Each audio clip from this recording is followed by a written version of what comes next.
दोस्तों, कुंडू न्यूज में आपका स्वागत है। चैनल को लाइक व सब्सक्राइब करें।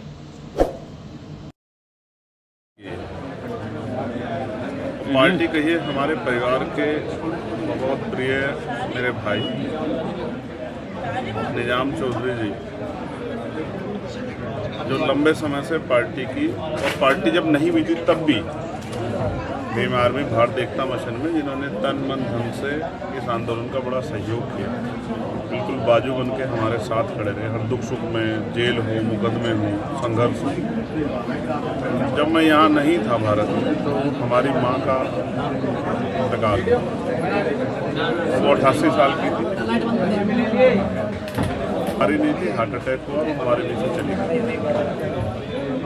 उस समय निजाम भाई, वाह भाई, सब लोग अकेले थे। मैं शामिल नहीं हो सका क्योंकि मैं दूर था। आज अपने परिवार में उनका दुख बांटने के लिए, उनको भरोसा दिलाने के लिए कि हम लोग सब लोग उनके साथ खड़े हैं।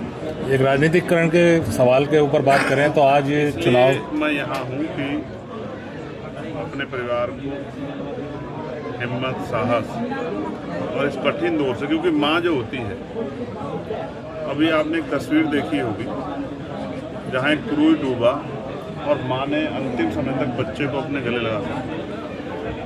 माँ कहते ना, ऊपर आसमां और नीचे माँ, उसका अल्टरनेट नहीं है, उसका कोई दूसरा विकल्प नहीं।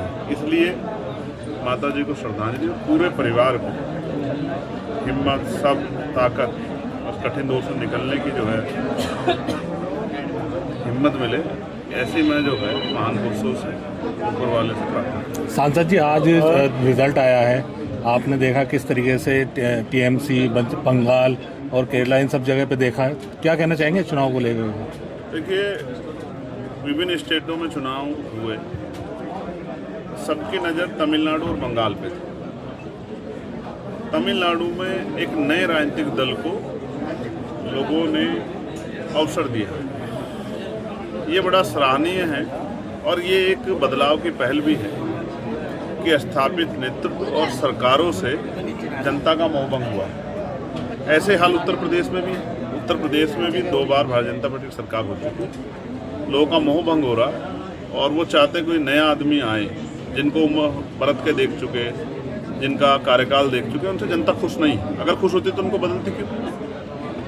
तो ये एक नई पहल है, इसका स्वागत करना चाहिए। और बंगाल में जो इलेक्शन हुआ है वो इलेक्शन नहीं था, एक तरह का जो है जैसे सरकारी मशीनरी का इलेक्शन कमिश्नर, जिस तरह से इंस्टीट्यूशन का दुरुपयोग हुआ,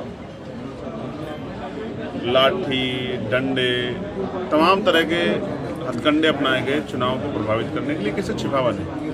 ये पूरा चुनाव भारतीय जनता पार्टी ने लूट लिया है।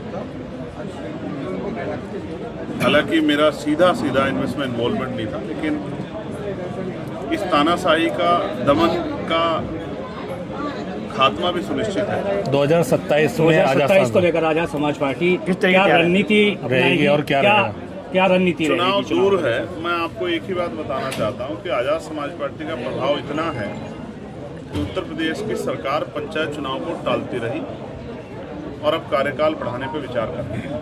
अगर सरकार समय पर चुनाव कराती तो उत्तर प्रदेश में आपको पता लग जाता कि आजाद समाज पार्टी किस हैसियत में खड़ी। बहन जी के साथ जाएंगे साहब, अगर बुलाती हैं तो अलायंस के लिए एआईएम के साथ जो है 2027 में 2027 जो भी होगा, हम अलायंस के खिलाफ नहीं हैं। अगर कोई अच्छा अलायंस बनता है तो उसका स्वागत है, लेकिन जो भी होगा वो पार्टी की नीतियों पर, पार्टी की विचारधारा पे, कमजोर वर्गों के हितों को ध्यान में रखकर होगा। ये फैसला पार्टी कोर कमेटी का। कहीं ना कहीं लगता है कि चंद्रशेखर आजाद जी जो है कांग्रेस के अलायंस में जा सकते हैं। जब ये फैसले होंगे तो मीडिया के सामने पार्टी की सीनियर लीडरशिप बताएगी। आदरणीय भाटी जी, अमित जी, निजाम जी, सतपाल जी, सब जो पार्टी के वरिष्ठ नेतागण हैं, ये अपनी दिन रात की मेहनत अपने परिवार को छोड़ के कर रहे हैं। ये सब लोग आपके सामने उस पूरे विषय को मीडिया के सामने रखेंगे। पूरे प्रदेश में चुनाव लड़ेगी आजाद समाज पार्टी? जो भी निर्णय होगा, पूरे प्रदेश में चुनाव लड़ने की हैसियत है आजाद समाज पार्टी, क्योंकि उन्होंने संगठन डेवलप किया। आज मैं यहाँ बैठा हूँ, मैं आपको चैलेंज करता हूँ, आप 15 मिनट का समय देकर जिस गांव में, प्रदेश के जिस कोने में आप कहेंगे, मैं आपको अपना वर्कर उस घर के सामने खड़ा हुआ दिखाऊंगा।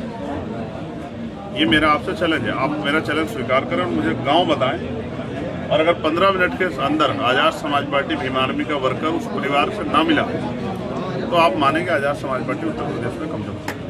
उत्तर प्रदेश में आज़ाद समाज पार्टी मजबूत संगठन के साथ खड़ा है। जब 6 महीने पुरानी बनी हुई विजय भाई की पार्टी सबसे बड़ी पार्टी तमिलनाडु में बन सकती है, तो 6 साल पहले बनी आज़ाद समाज पार्टी काशीराम को आप कमज़ोर ना मानें। उनका नेता, उनके कार्यकर्ता, उनके पदाधिकारी, उनका एक एक कार्यकर्ता जी जान लगा देगा उत्तर प्रदेश में सत्ता परिवर्तन के लिए। और नगीना के सांसद हमारे राष्ट्रीय अध्यक्ष हमारी वालदा का जो इंतकाल हुआ था उसमें ताज़ियत पेश करने के लिए, दुख में शरीक होने के लिए यहाँ आए थे। कोई राजनीतिक प्रोग्राम नहीं। अच्छा, किसी प्रकार क्योंकि ये लगभग 12-13 दिन अमेरिका में थे, उसी दौरान वालदा का इंतकाल हुआ था, तो ये अमेरिका से अब लोग गए और तब इन्होंने कहा कि मैं घर पे आना चाहता हूँ, तो ये दुख में शरीक होने के लिए आए थे। कोई राजनीतिक प्रोग्राम ऐसा नहीं। अच्छा, जनता की जो भीड़ लगी है उन्हीं के नाम से लगी या आपने किसी को बुलाया था? नहीं, लोग तो उनको चाहते हैं।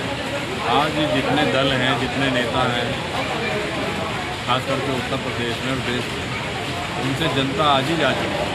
उन पार्टियों से, उन नेताओं से दुखी हो चुकी है और एक आस है भाई चंद्रशेखर आज़ाद, एक उम्मीद है खास करके उत्तर प्रदेश में आने वाले 2027 में आज़ाद समाज पार्टी और भाई चंद्रशेखर आज़ाद ही सत्ता का केंद्र बिंदु होंगे, ये मान के आप चलें।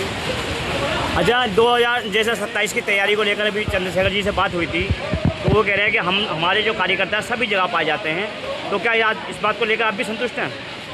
आज हमारा संगठन देश के 16 राज्यों में काम कर रहा है और उत्तर प्रदेश के जितने ज़िले हैं 80 के 80 उनमें मुकम्मल तरीके से खड़ा हो चुका है। बूथ स्तर तक हमारा कार्यकर्ता आज़ाद समाज पार्टी की और भाई चंद्रशेखर आज़ाद की नीति और रीतियों को लोगों तक पहुँचा रहा है।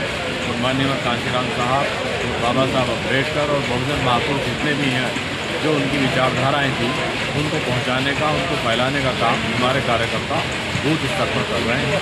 और ये जो सरकारें इस देश में चल रही हैं, जो जातिवाद के नाम पर, धर्म के नाम पर, मजहब के नाम पर लोगों के साथ अत्याचार, भेदभाव और जुल्म जाति कर रहे हैं, सरकारी गुंडाई कर रहे हैं। आज मस्जिदें महफूज नहीं, मदरसे महफूज नहीं, आज फर्जी एनकाउंटर धड़ाधड़ हो रहे हैं, तो लोग इनसे दुखी हैं। आज लोग संविधान की सरकार चाहते हैं, संविधान का पालन कहीं नहीं हो रहा। हाई कोर्ट खुद कह रहा है कि उत्तर प्रदेश को पुलिस स्टेट बना दिया गया है। तो मैं समझ रहा हूँ कि आने वाली सरकार ऐसी हो जो संविधान को माने और संविधान से चले, इससे लोगों को राहत मिले। अच्छा, जैसा कि अभी चुनाव हुए हैं, इस चुनाव को किस तरीके से देखते हैं आप? बंगाल का चुनाव हुआ, तमिलनाडु का चुनाव हुआ।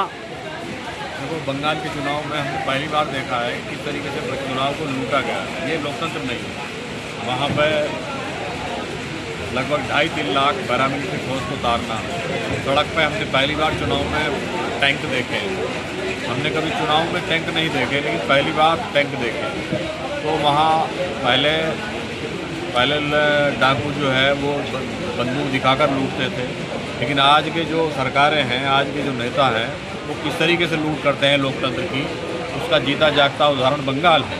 पहले SIR में 90 लाख नाम काटे गए, उसके बाद जो है फिर वोटिंग वाले दिन वोट को प्रभावित किया गया, लट बजाए गए उन बूथों पर जहाँ से वो हार जीत सकते हैं, हार सकते हैं। वहाँ जो विपक्षी पार्टियों का वोट नहीं पड़ने दिया गया। उसके बाद फिर काउंटिंग में धांधली। तो ये सारी चीज़ें चुनाव आयोग मूक दर्शक बना बैठा है। सारी एजेंसियाँ सब सरकार के लिए काम कर रही हैं। तो ऐसे में जहाँ विपक्ष को लड़ना चाहिए, बोलना चाहिए, बेचारा विपक्ष को गला दबा करके खामोश कर दिया गया। 2027 का चुनाव नज़दीक है। जिस तरह से सरकार ने बंगाल पर अपना कब्जा जमाकर तानाशाही से इस चुनाव का रुख मोड़ दिया, क्या उत्तर प्रदेश में भी इसी तरह से सरकार अपनी तानाशाही चलाएगी या कुछ पार्टियां इसका विरोध करेंगी? जैसे आज़ाद समाज पार्टी को ही ले लीजिए, क्या जिस तरह से विरोध चल रहा है, क्या इसी तरह से विरोध करेगी? भारतीय जनता पार्टी ने बंगाल चुनाव करके बता दिया है कि ये एक मॉडल है और इससे ज़्यादा हम उत्तर प्रदेश में करेंगे। तो उत्तर प्रदेश के नेताओं और पार्टियों को सचेत हो जाना चाहिए, उन्हें समझ जाना चाहिए कि वो चुनाव जीतने के लिए किस हद तक जा सकते हैं और कहाँ तक वो गिर सकते हैं और क्या क्या वो कर सकते हैं। विधानसभा का चुनाव नज़दीक है, विधानसभा का चुनाव नज़दीक है, 75 जिले हैं। आज़ाद समाज पार्टी कह रही है कि सत्ता परिवर्तन की जो है 403 विधानसभाओं में हम वो करेंगे, तैयारी पूरी किस तरीके से करेंगे। नहीं, मैं तो ये कह रहा हूँ कि जो विपक्षी पार्टी है समाजवादी पार्टी, जो सबसे बड़ा दल है उत्तर प्रदेश में विपक्ष का, हाँ जी, अगर वो गलतफहमी पाले बैठे हैं कि हम अपने बल पे सरकार बना लेंगे जी, तो ये गलतफहमी वो बंगाल चुनाव देख करके अपनी दूर कर लें। जी, बगैर आज़ाद समाज पार्टी और भाई चंद्रशेखर आज़ाद के उत्तर प्रदेश में कोई भी पार्टी सरकार नहीं बनाएगी, ये मेरी बात आप लिख के लें। तो वो ये अपनी जो जिला गलतफहमी पंचायत के निकालें। चुनाव होने थे इसीलिए हटाए गए हैं क्या ये जो जिला पंचायत जिला पंचायत के चुनाव हटाए इसी वजह से रहे कि उनको रिजल्ट पता है कि जिस दिन आज़ाद समाज पार्टी यहाँ ताकत में आ जाएगी, खड़ी हो जाएगी, जिला पंचायत के चुनाव में आने वाला जो विधानसभा चुनाव है उसको प्रभावित करेगी, इसलिए पीछे हटाया जाएगा।